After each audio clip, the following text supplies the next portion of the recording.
Buenas tardes a todos. Bienvenidos a esta primera clase virtual de graduado en ESO del ámbito científico-tecnológico de nivel 2 de la segunda evaluación o la sexta clase virtual del curso académico 2013-2014.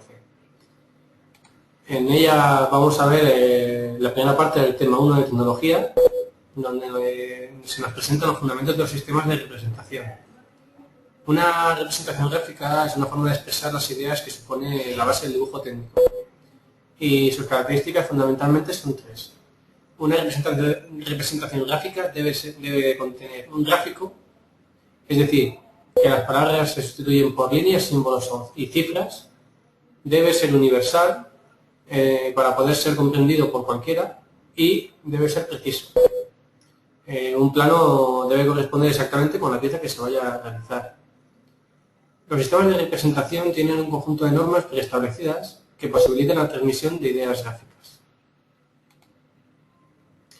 Los elementos básicos de la imagen son el punto, que es la unidad mínima de comunicación más simple y abundante.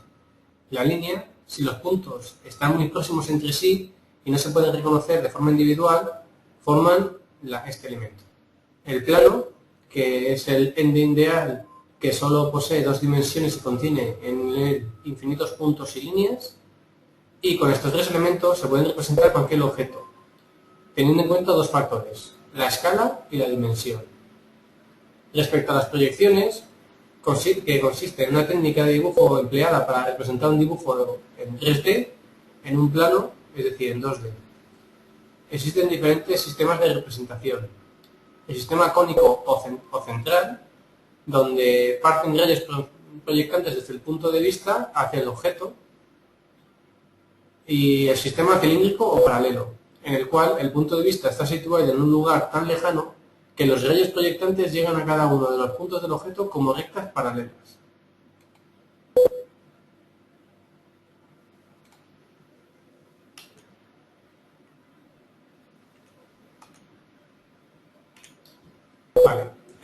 Otra forma sería el sistema diédrico, donde se presentan los tres planos que lo componen perpendiculares entre sí a 90 grados.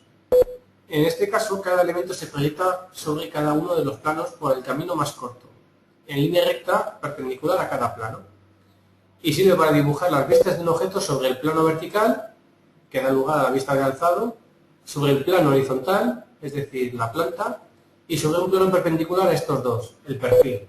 De esta forma, si fuéramos a dibujar un objeto sobre el plano vertical, es decir, la vista de alzado sería la vista desde el punto de vista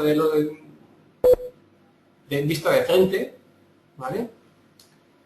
Sobre el plano horizontal, es decir, la planta, si viéramos el objeto desde arriba, y sobre un plano perpendicular a estos dos, el perfil, si viéramos el objeto desde uno de los dos lados.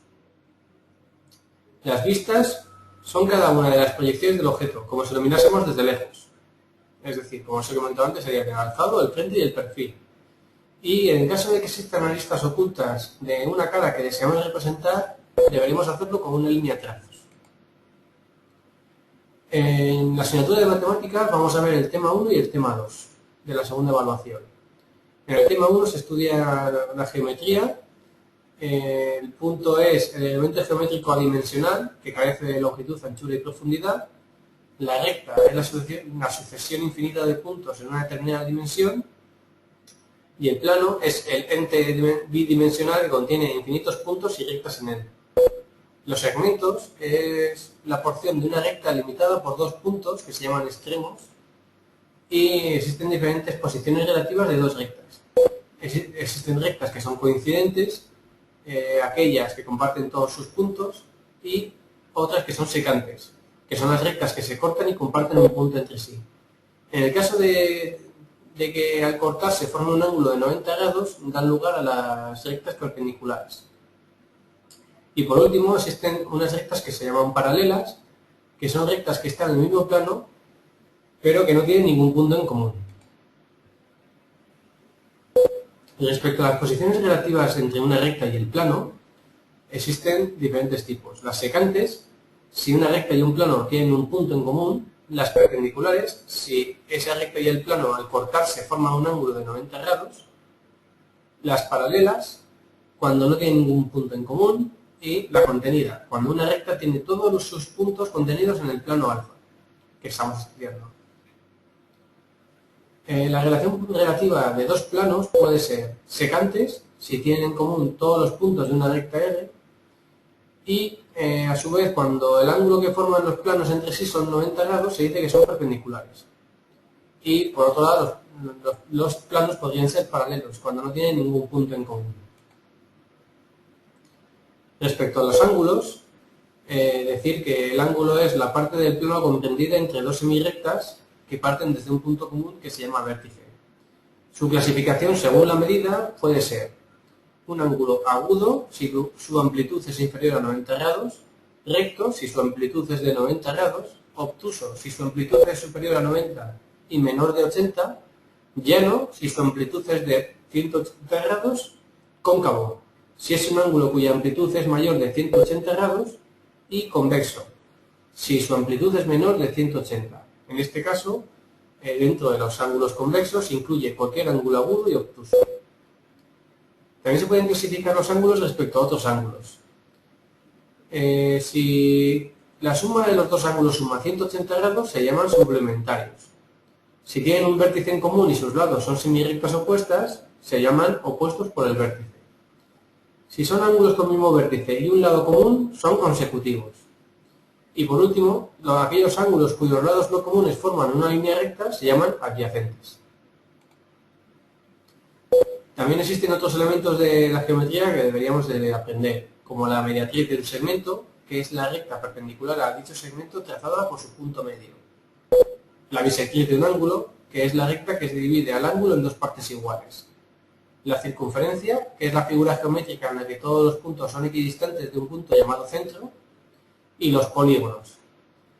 Un polígono es una superficie plana encerrada dentro de un contorno formado por segmentos rectos unidos por sus extremos.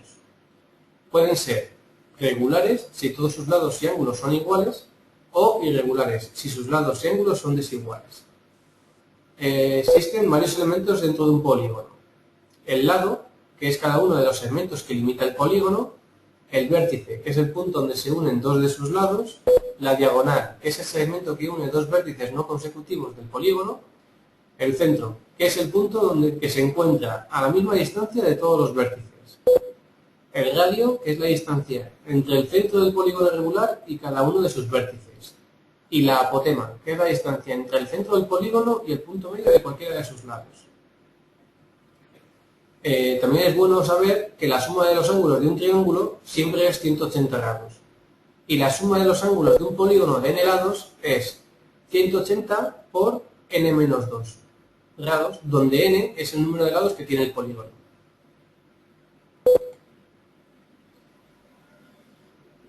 También existe una clasificación de los triángulos en función de sus ángulos. Pueden ser rectángulos, si el triángulo tiene un ángulo recto, acutángulo, si tiene sus tres ángulos agudos, o obtusángulo, si tiene un ángulo obtuso.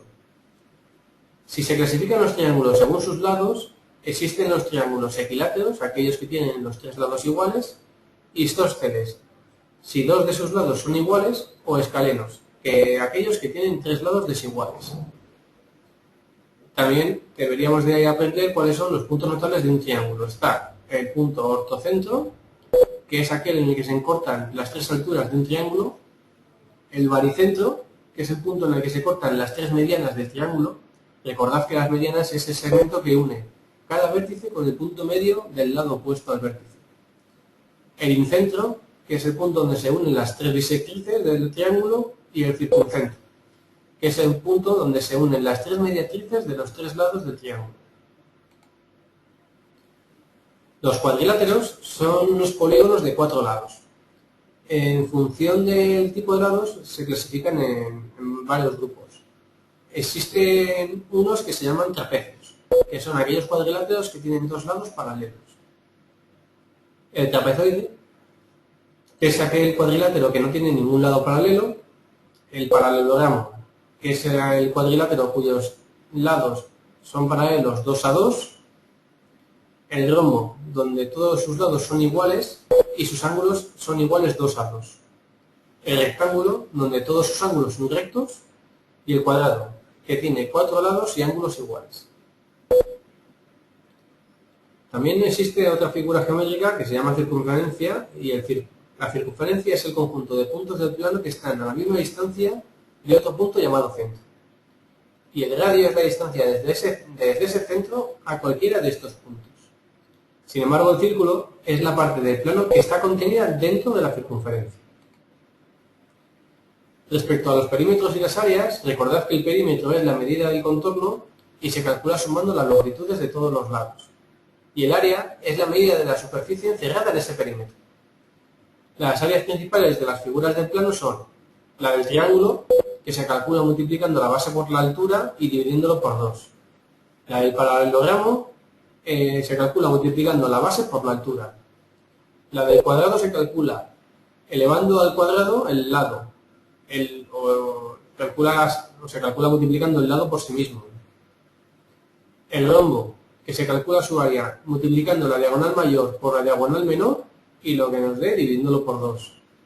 La del trapecio, donde debemos de sumar la base mayor y la base menor, lo que nos dé multiplicarlo por la altura y el resultado dividirlo por 2.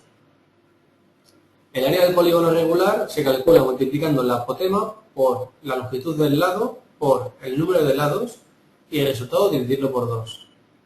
El área del círculo, que se calcula multiplicando el número pi por el radio elevado al cuadrado.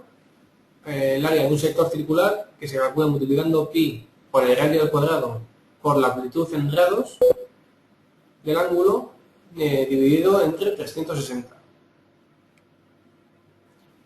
Y la corona circular, que se calcula multiplicando pi por la diferencia entre el radio mayor elevado al cuadrado menos el radio menor elevado al cuadrado. En el tema 2 de matemáticas estudiamos varios teoremas. El primero de ellos es el de Pitágoras, que consiste en una igualdad que relaciona las longitudes de los lados de un triángulo rectángulo y dice que el cuadrado del lado opuesto al ángulo recto, también llamado hipotenusa, es igual a la suma de los otros lados catetos elevados al cuadrado. Respecto al teorema de semejanza y del teorema de Tales. Dos figuras son semejantes cuando sus lados correspondientes son proporcionales y sus ángulos correspondientes son iguales. El cociente entre los dos lados homólogos de un polígono semejante es constante y se denomina razón de semejanza, también denominada con la letra R. Por otro lado, el teorema de Tales dice que si sobre dos rectas secantes trazamos rectas paralelas, las longitudes de los segmentos determinados son proporcionales. ¿Cómo saber si dos triángulos son semejantes entre sí? Bien, dos triángulos son semejantes siempre y cuando tengan dos ángulos iguales o tengan un ángulo igual y los lados que forman ese ángulo sean proporcionales y siempre que tengan los tres lados proporcionales. El teorema del cateto, también utilizado para hacer problemas de cálculo de lados de un triángulo, nos dice que cada cateto es media proporcional entre la hipotenusa y su proyección. El teorema de la altura nos dice que la altura que va desde el vértice del ángulo recto hasta la hipotenusa es media proporcional entre los segmentos en los que ésta divide a la hipotenusa. Y la escala es de un mapa a un plano, es la razón de semejanza entre una medida de la representación y su correspondiente en la realidad. Las escalas pueden ser de ampliación y de reducción y se expresan de forma numérica. De esta forma, si nos encontramos una escala que en un mapa indique 10, 2.1, sería de ampliación, ya que 10 centímetros en el mapa se corresponde con 1 en la realidad. Mientras que si encontramos un mapa en el cual la escala indica 1, 2 puntos 1000, será de reducción, ya que 1 centímetro en el mapa se corresponden con 1000 centímetros en la realidad. Por último, en la asignatura de Ciencias Naturales vamos a ver los temas 1 y 2. En el tema 1 vamos a ver los términos de energías y unidades. Recordad que la energía se define como la capacidad para realizar un trabajo y existen diferentes unidades de energía. En el sistema internacional, la unidad de energía es el julio, pero en la vida corriente utilizamos el término caloría, que es donde una caloría es igual a 4,18 por 10 a la 3 julios. Y la energía eléctrica, por otro lado, es el kilovatio por hora, que es igual a 36 por 10 a la 5 julios. Existen varios tipos de energía. La energía cinética, que se calcula como un medio por la masa por la velocidad al cuadrado. Un medio por m por v al cuadrado. La energía potencial, que es igual a la masa por la gravedad por la altura. M por g por h. Y la energía mecánica, que se define como la suma de la energía cinética más la energía potencial. El principio de la conservación de la energía mecánica indica que la energía no se crea ni se destruye, solo se transforma de unas formas en otras. Y existen varios tipos de energías. Las no renovables, que son aquellas cuya fuente de recurso resulta agotable, por ejemplo el petróleo, y las energías renovables, que son aquellas cuya fuente u origen puede hoy considerarse infinito, y que la naturaleza se encarga de reproducir a través de procesos tales como el ciclo hidrológico o el viento. Respecto a los tipos de energía, existen unas que se llaman energías tradicionales o convencionales, que son las que se llevan usando muchos años, como el petróleo, el carbón, el gas, la energía nuclear, que es aquella energía en la que se basa en las reacciones del uranio, y la energía hidroeléctrica. Y otras que se denominan como alternativas, que son las que se han empezado a utilizar últimamente y las que se están tratando de aplicar y de meter cada vez más en nuestra vida cotidiana, como es la energía solar, que puede ser una energía solar pasiva o una energía solar térmica, fotovoltaica, termoeléctrica, híbrida o eólico solar. También existe una energía derivada del mar, una energía derivada de la biomasa y la energía geotérmica. Respecto a la conservación y generación de la energía, lo que no se me olvidó comentaros anteriormente es que en las transformaciones de energía esta se degrada, perdiendo calidad. Por ejemplo, en forma de calor. Por ello debemos aplicar un término que se llama rendimiento, que es igual al cociente entre la energía útil y la energía total, y el resultado multiplicarlo por 100. Y en el tema 2 vamos a ver la electricidad, que es un término que proviene del griego electrón, que significa ámbar. Las propiedades de la electricidad es que la materia tiene carga eléctrica. Y existen dos tipos de cargas. La positiva, también llamada como protones, y la negativa, llamada o denominada electrones. Un cuerpo en estado neutro es aquel cargado con igual número de cargas positivas y negativas. Cuando un cuerpo está cargado con un mayor número de cargas positivas que negativas, tiene una carga neta positiva. Mientras que un cuerpo cargado con un mayor número de cargas negativas que positivas, decimos que la carga neta es negativa. Dos cuerpos con la misma carga neta se repelen. Con la misma clase de carga neta se repelen. Es decir, si tenemos un cuerpo con una carga positiva de más 2 y otro cuerpo con una carga positiva de más 1, se repelen. Mientras que si tienen distinta clase de carga neta, se atraen, ya que las cargas de distinto signo se neutralizan sus efectos. Es decir, si tuviéramos una carga negativa de menos 2 y una carga positiva de más 3, la carga neta es más 1. Pero, como la carga inicial eran de signo, una de signo negativo y la otra de signo positivo, y son cargas netas de distinta clase, se atraen los cuerpos entre sí. La cantidad total de carga permanece. No puede desaparecer ni salir nada, pero puede pasar de unos cuerpos a otros. Las cargas eléctricas, también llamadas electrones, pueden moverse a través de ciertos cuerpos que se llaman conductores. Y también, por último, hay otros cuerpos que no son capaces de pasar estas cargas eléctricas, llamadas no conductores. La ley de Coulomb indica la fuerza que ejercen entre sí dos cuerpos cargados eléctricamente y se calcula con la fórmula que tenéis en la pantalla, donde la fuerza es igual a una constante K que multiplica a un producto de las dos cargas, Q1 por Q2, dividido por el radio al cuadrado, donde el radio es la distancia de una carga a la otra. La energía cinética es la energía que resulta de la existencia de una diferencia de potencial entre dos puntos, que permite establecer una corriente eléctrica. Existen varios tipos de corrientes eléctricas, que se mide siempre en amperios. La corriente continua, donde las cargas siempre se mueven en el mismo sentido, y es la generada, por ejemplo, por una pila o baterías. y la corriente alterna. El sentido en que se mueven las cargas cambia a razón de unas 50 veces por segundo, y es la corriente que utilizamos en nuestros domicilios. Respecto a los distintos tipos de materiales que existen, hay unos que son conductores, es decir, aquellos cuerpos que puestos en contacto con un cuerpo cargado, transmite ésta a todos los puntos de su superficie, por ejemplo, la plata, el cobre o el aluminio.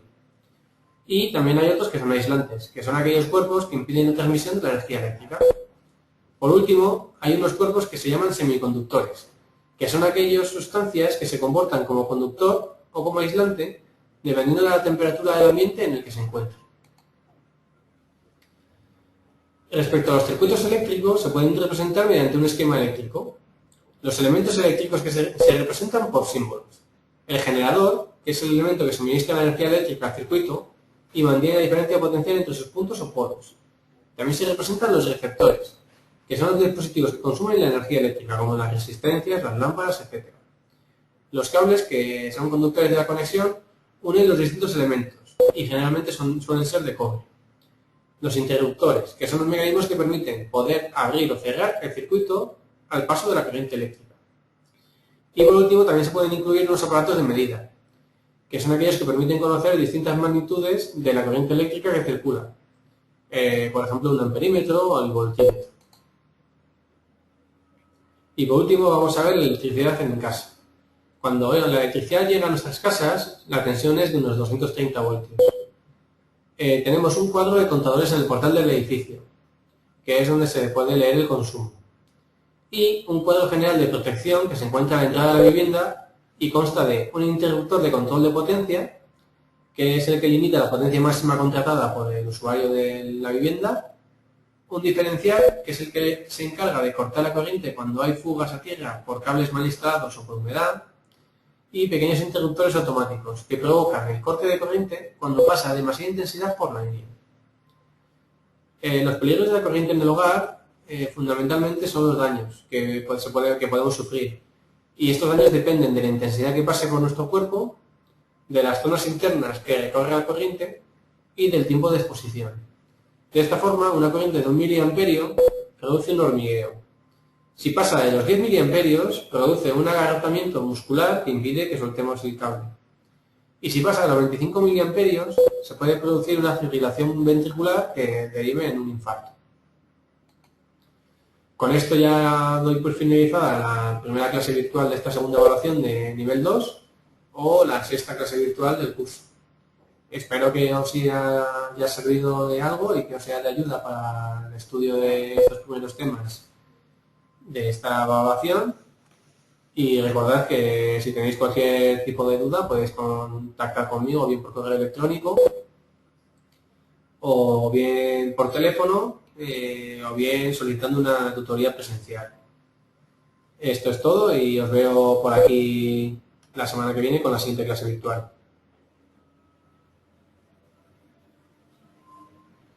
Un saludo.